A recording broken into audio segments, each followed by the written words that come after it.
Betul.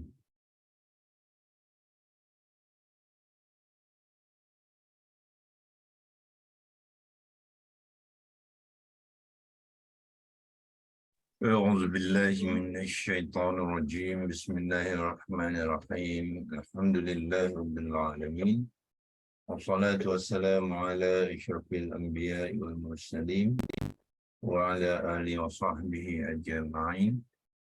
اللهم افتح علينا حكمتك وانشر علينا من خزائن رحمتك يا أرحم الراحمين.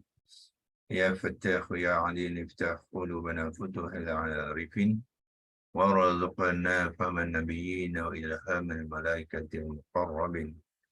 اللهم نوّر بكتابك أبصارنا واشرح به صدورنا واستعمل به أبداننا واطلق به ألسنتنا وقوي به أجناننا واسرع به أفهامنا وقوي به عزامنا بحولك وقوتك، فإنه لا حول ولا قوة إلا بك يا أرحم الراحمين. رب اشرح لي صدري ويسر لي أمري واحلل عقدة من lisani yafqahu qawli. Amma ba'd. Sekali lagi kita mengucapkan kesyukuran kepada Allah Subhanahu Wa Taala yang telah mengaturkan kita untuk kita berterusan dapat bersama di pagi hari untuk berkongsi, belajar dan berkongsikan ilmu-ilmu untuk memahami kalimah-kalimah Al-Quran dan juga ayat-ayat Al-Quran agar kita dapat menghayati dan menjadikan Al-Quran itu sebagai panduan hidupnya. Hudan linnas adalah petunjuk bukan saja untuk kita orang Islam, tapi Al-Quran itu Allah kata juga adalah petunjuk bagi seluruh manusia, ya. Jadi bermakna kita sebagai orang Muslim, orang mukmin, perlu kita memahami Al-Quran agar dia dijadikan panduan. Kemudian kita juga bertanggungjawab untuk menyampaikannya kepada rakan-rakan kita yang bukan Islam, ya. Semoga mereka dapat mendapat hidayah dan diselamatkan daripada api neraka, ya, insya-Allah. Kita teruskan perkongsian kita seperti biasa. Saya kongsikan skrin.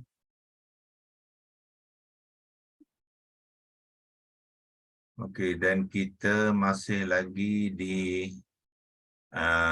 perbincangan mengenai ayat 21-62, iaitu qalu a anta fa'alta hadza bi alihatina ya Ibrahim, ya.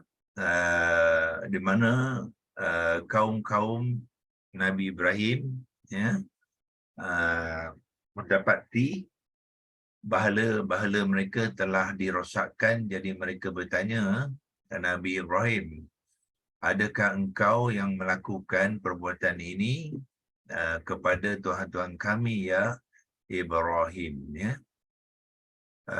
Kita telah sampai ke kalimah fa'alta. Kalau kita kongsikan semula,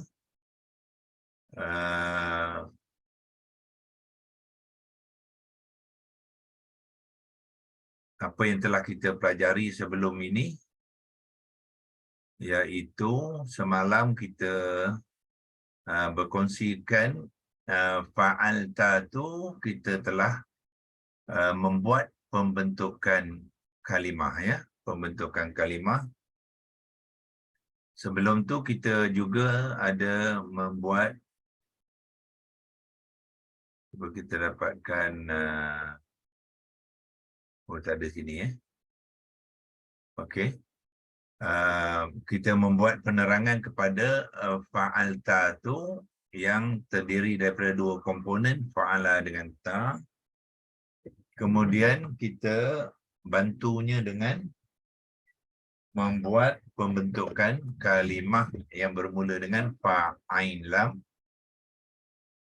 menjadi kata dasar fa'ala. Fa'ala bermakna melakukan. Tidak ada fa'il, tidak ada masa lagi, ya. Kemudian kita mengambil acuan fa'ala Di manakah acuan fa'ala ni? Kalau tuan-tuan gunakan template yang kita telah beri pada tuan-tuan tu, ini adalah kata bentuk kata dasar ya. Dan kata dasar adalah mengambil bentuk fi'il madhi maklum wazan satu ya. So tuan-tuan tengok bentuk kata dasar sama dengan bentuk fi'il madhi maklum wazan satu ya. So dia tidak ada bentuk wazan 2, wazan 80 tidak ada ya. Kata dasar hanya mengambil bentuk fi'il madhi maklum wazan satu. Fa'ala fa'ala. Kadang-kadang ada juga kata dasar yang mengambil bentuk fa'ila. Ya, fa'ila sama dengan fi'il madhi maklum wazan satu fa'ila. Kadang-kadang ada juga kalimah yang mengambil bentuk fa'ula. Ya, sama dengan ijaan kepada fi'il madhi maklum wazan satu fa'ula. Ya. Itulah bentuk dipanggilkan kata dasar.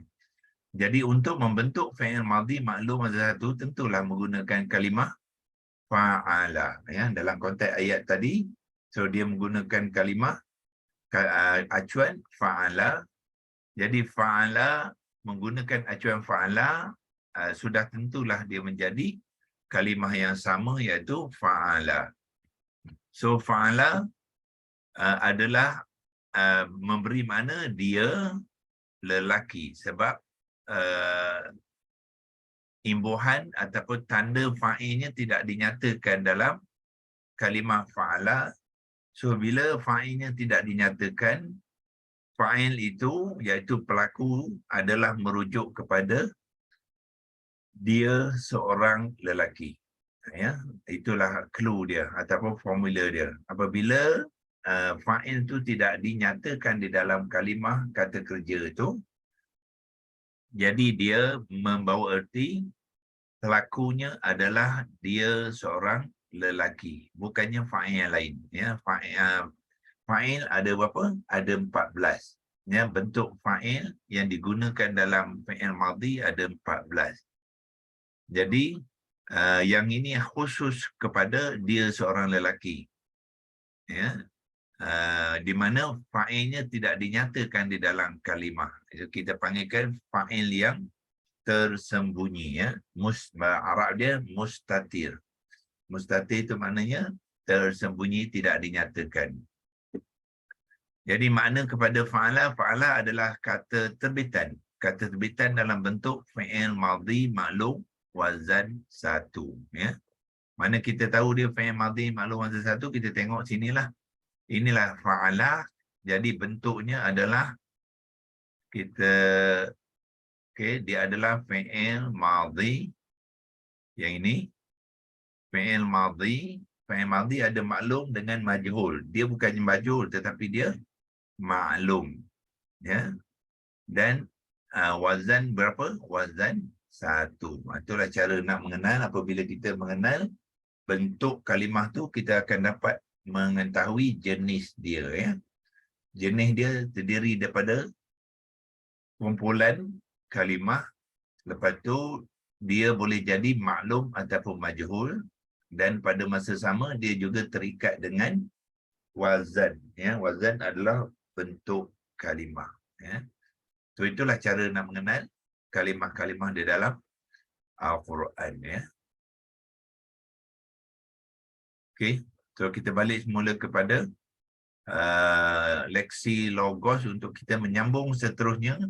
So hari ini kita akan kupaskan fa'al tahaza ya. So biasanya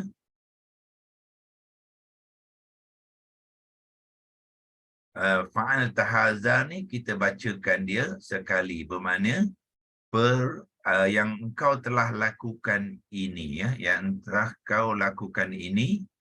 Jadi haza tu adalah merujuk kepada fa'alta ya. So fa'alta ni biasanya dia haza tu merujuk kepada fa'alta ya. Dia bukan merujuk kepada bi'alihatina, bukannya Tuhan-Tuhan kami ini. Jadi ini tu haza tu adalah kepada fa'alta.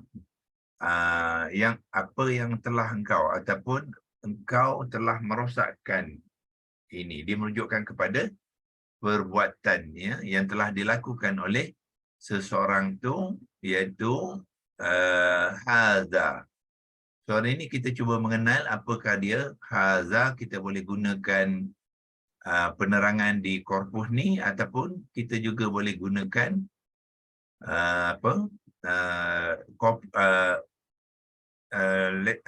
leksilogos. Kalau nak gunakan leksilogos ini, kalau kita sudah ada ayat di situ pun kita boleh gunakan, iaitu penerangan dia ialah kepada fa'al tahaza, So yang ni kita belum perbaiki lagi tulisannya, so elok kita gunakan yang dalam korpus tu, So kita cuba menerangkan apa dia haza pula, haza. Okay, kita cuba keluar daripada yang ni. Okay. Dan kalau kita tengok di sini dalam korpus ni, dalam tajuk word by word, so kita akan dapat penerangan haza, So ke mana kita pergi? Kita pergi ke word by word. Yang ni kita boleh padamkan dulu. Pergi word by word belah kiri ni, yang kita tengok apakah haza. Okey. Ini dia haza, So haza diceritakan sini ialah apa? DEM. DEM menunjuk kepada demonstrative. Demonstrative abbreviation untuk demonstrative pronoun, So kita lihat belah kanan tu, diterangkan apakah DEM tu. Yang ini kita lihat di bawah ni, dia adalah dalam kumpulan DEM. Besarkan sikit. Kumpulan DEM. DEM tu merujuk kepada yang diterangkan di sini, iaitu masculine singular demonstrative pronoun.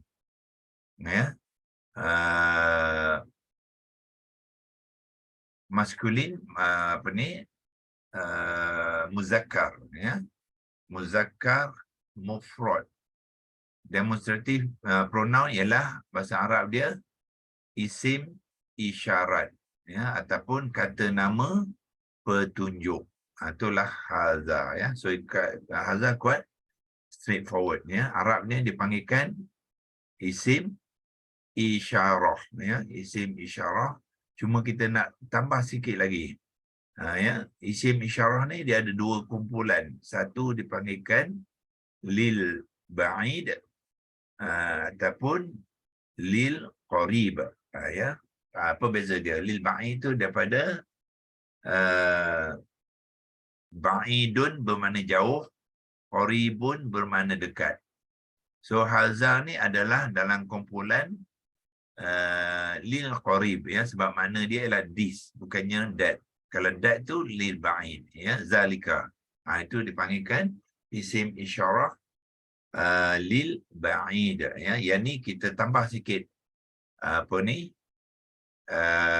maklumat yang telah diberikan, kita lengkapkan dengan menggunakan leksilogos. Kita ambil leksilogos, kita tulis di sini lil ba'id, kemudian kita masukkan balik ke dalam tempat perbincangan kita tadi, kecilkan sikit. Okey, macam mana nak gunakan lil ba'id? Kita ambil lam, yang ni ialah lil qarib, sebab dia this, This bermakna dekat. Yang dekat kita tunjukkan ini. Kalau yang jauh kita tunjukkan itu. Itu yang dimasukkan lil qarib dengan lil ba'id. So yang ni ialah daripada qaribun, dekat, dia jadilah lil qarib. Qaf, ra, ya, ba. Itu kumpulan isim isyarah tu kita masukkan dengan tambahan maklumat, ya. Kopikan dia, pergi kepada yang ini tadi. So kita masukkan ni isim isyarah lil qarib, ya. Kita pergi ke tag dan kita masukkan kat sini, tambahkan dengan jawi tadi lil qarib, ya. Itu dia. Isim isyarah sudah okey, tapi cuma makna dia belum lengkap, ya. Belum lengkap sebab dia tak specify lagi, ya. Qarib ke ba'id. So dia dalam kumpulan lil qarib, ya. So kalau kita nak tukarkan ni ke bahasa Melayu, apa kita buat? Kita boleh right click, ya. Kita right click, dia akan tukar ke bahasa Melayu. Cuba kita lihat, ya. Right click, translate to Malay, ya. Itu dia.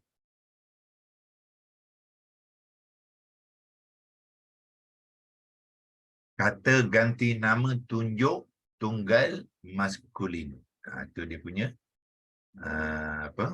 penerangan dalam bahasa Melayu, ya. Kalau nak tambah lagi, yang dekat, yang kata ganti nama yang dekat, kata ganti nama tunjuk yang dekat, dan tunggal maskulin, ya, yang membawa erti ini, ya. Kalau kita nak adjust sikit ni pun boleh, kita adjustkan kotak-kotak yang dah ada tu supaya dia sesuai dengan kedudukan dia, ya. Ini dia. Untuk maklumat dan pembelajaran kita sekarang ni sudah mengenal hadza tu adalah kata ganti nama tunjuk tunggal maskulin yang dekat, ya. Okey, dia boleh simpan dia. Mungkin kalau kita nak guna sekali lagi. So sekarang kita boleh selesaikan yang ini dan kita pergi ke kalimah yang selepasnya, iaitu apa dia? Bi'alihatina. Clearkan drawing ni dulu. Ya, kita pergi ke kalimah bi'alihatina yang seterusnya, iaitu yang di bawah ni, ya. So kita kotakkan dia. Okey, bi'alihatina apa dia? Ada 3 komponen, ya. Tengok di situ ada 3 komponen. 1, 2, 3. Ada 3 komponen. Ya. Komponen pertama tu dia kata P adalah untuk preposition. Ya, preposition adalah kata sendi yang membawa erti dengan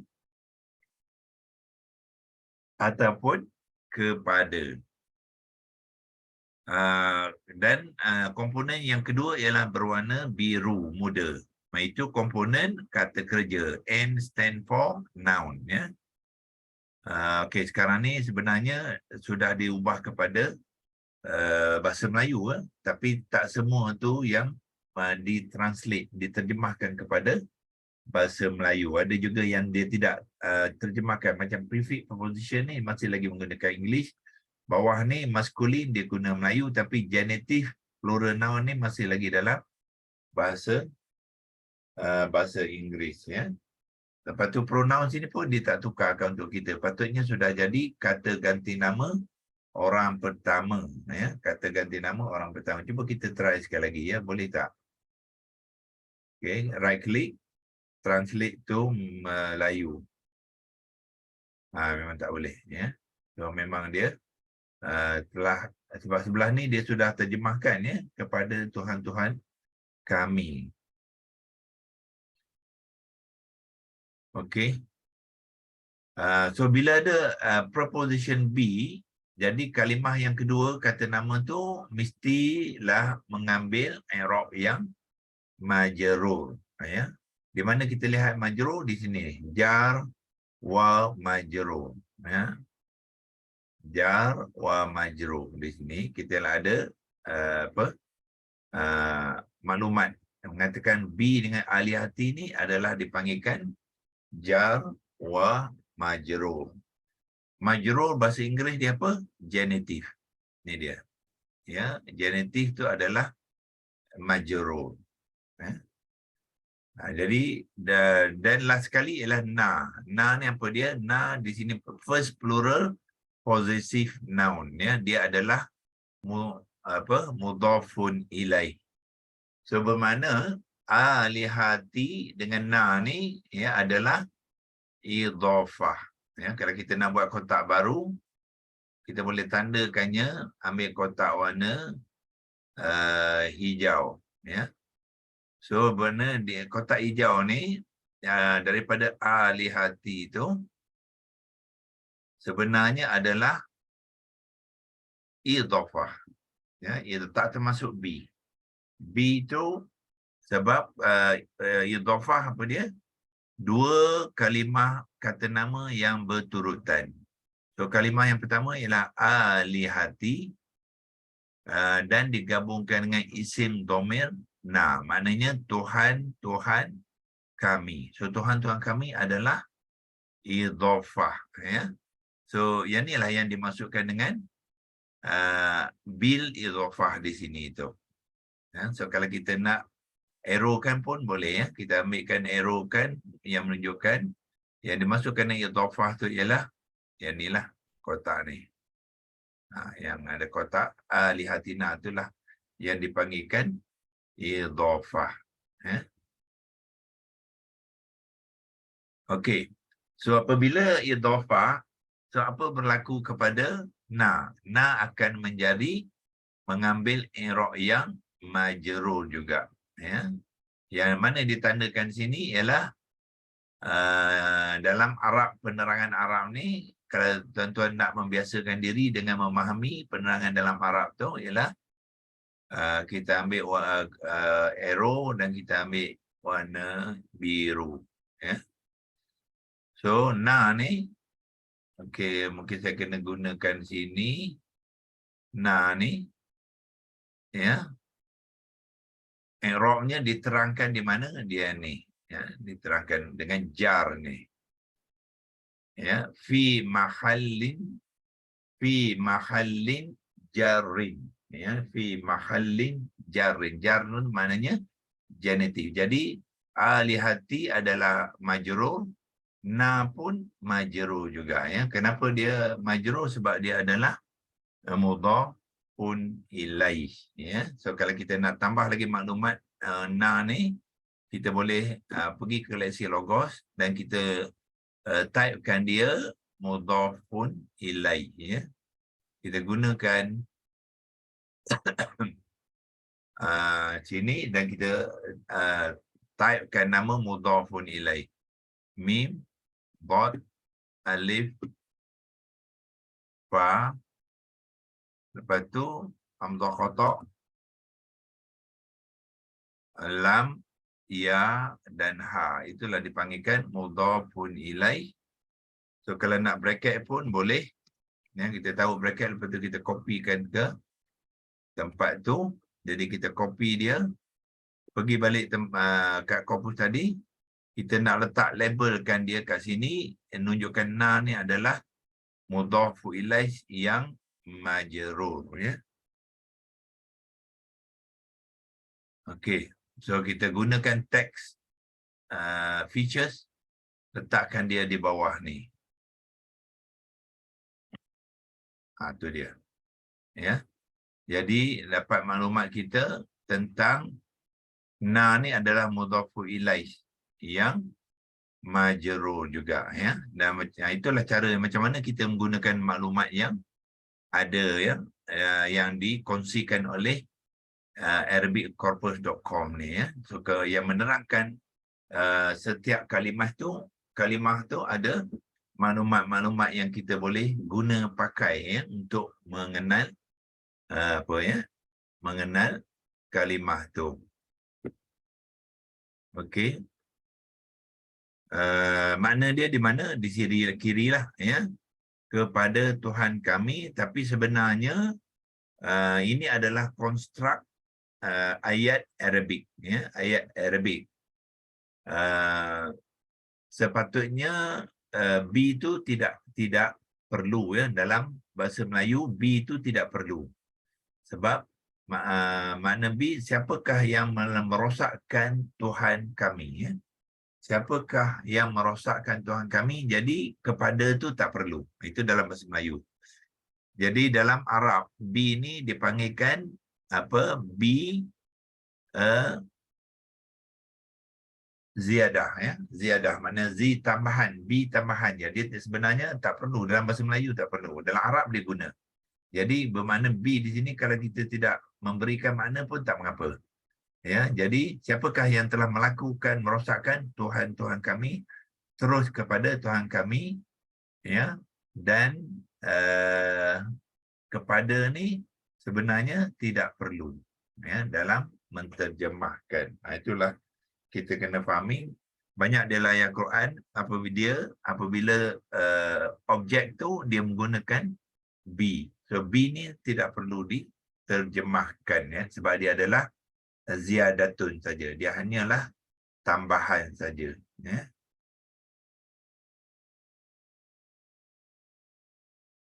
Okey.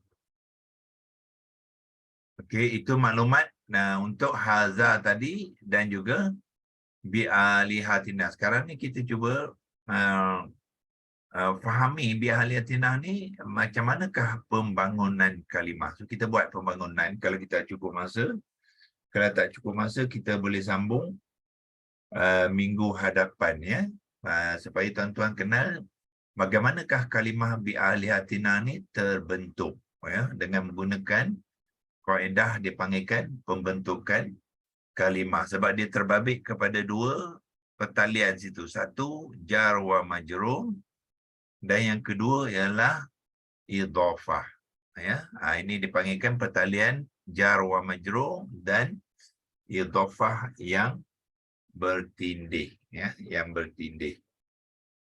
Jadi untuk hari ini kita simpan dulu maklumat ni. Sekiranya kita ingin menggunakan sekali lagi hari Minggu hadapan, sebab hari ini sudah hari Jumaat, Sabtu dan Ahad kita berehat, kita akan sambung pada hari Isnin pagi, ya. Jadi kita simpan saja